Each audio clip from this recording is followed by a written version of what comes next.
Good afternoon, esteemed customers, partners, and colleagues. It's wonderful to be back here again this year at this great event and share all of our knowledge about what's happening currently in the industry, but also future trends and potential.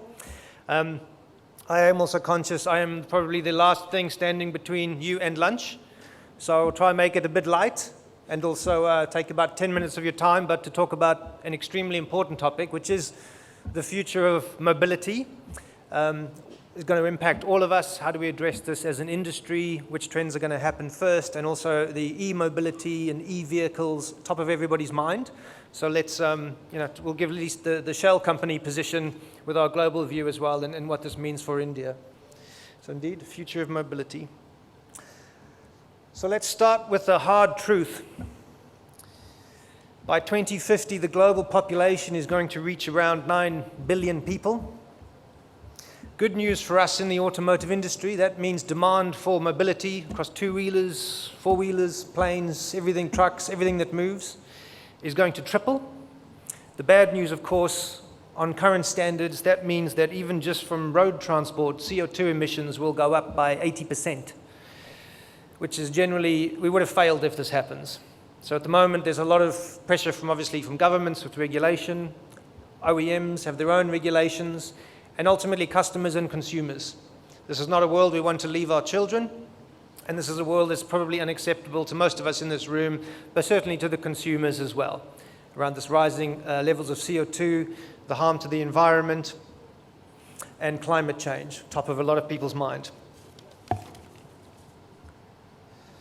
So this is the great challenge that lies before us. The world needs more energy. In fact, the world needs a lot more energy. Energy, our economies and the development of the economies, our communities, it all depends on convenient, reliable, and affordable energy. Everything from healthcare due to education, it all requires energy.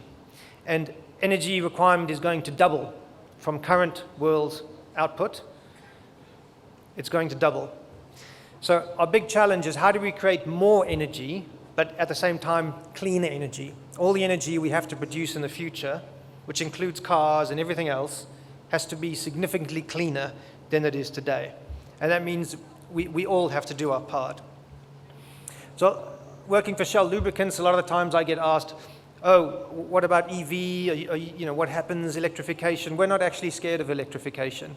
For Shell, we see this whole energy transition as a big opportunity to support our customers through the changing world by offering a diversified energy portfolio and tailored solution. The world changes, business changes. We've been around a long time, and our aim is to thrive through this transition with our customers. But at the same time, we had to take our own pledge. What are we going to do about this great challenge that sits before us?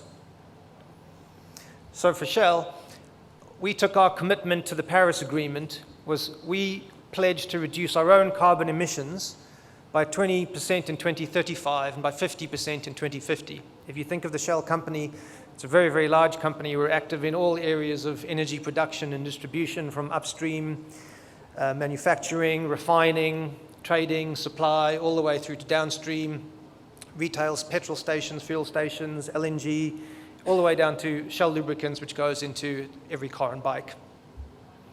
The second thing we did, we actually are the first energy company to tie our executive pay directly to carbon reduction. So we have set a benchmark, at least in the energy industry, that this is our sort of flag in the ground for how we want to thrive through the energy transition in our commitment to the environment.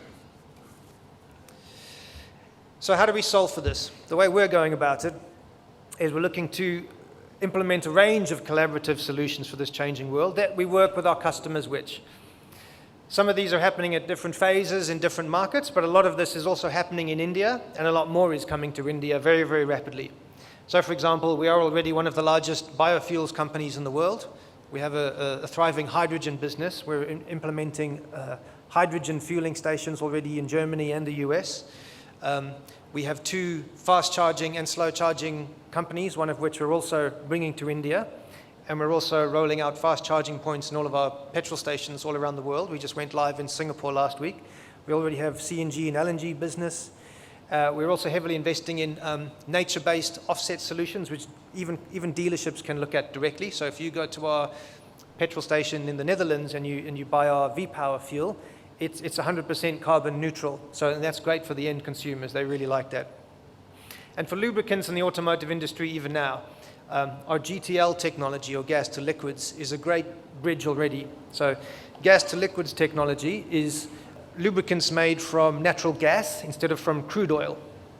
So the result of that is it's 99.9% pure, as opposed to when you make lubricants from crude oil, it still has a lot of impurities in it. It has great advantages for performance for vehicles, in terms of higher performance and fuel economy, but also it significantly reduces the emissions because there's nothing, the impurities are not there to burn out. So we're already working on ranging this through our portfolio, which also put us in a great position for one of the strongest BS6 portfolios available in the market when BS6 is coming next year. And then moving forward back to the energy transition, how do we help this whole challenge I talked about earlier? So we've already just launched recently a whole range of e-fluids for electrical vehicles. This is based a lot around this gas to liquids technology, which we make in our plant in Qatar. So it's basically e-fluids for the transmission for e-vehicles, the greases, and also the immersive battery cooling which is required. And it's already in production. It's in testing with major OEMs. We've actually made deliveries of the first series of products for manufacturing. And we're soon bringing these to India as well to work with the same OEMs and new partners here with the e-fluids as we make the shift to EVs here. And we've also partnered at the highest end of technology. We're now the official partner of the Nissan Formula E team, as well as a strategic partner for the Mahindra Group, also in the Formula E.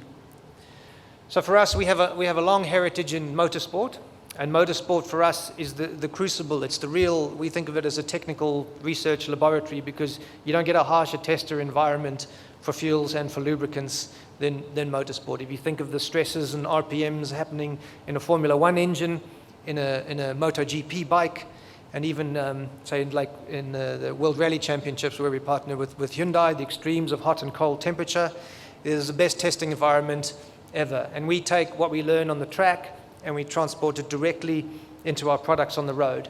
And that is exactly what we're doing. We're adding to our stable here with Mahindra on the e-fluids as well, so that we're fully ready with this to help with this energy transition and challenge I talked about.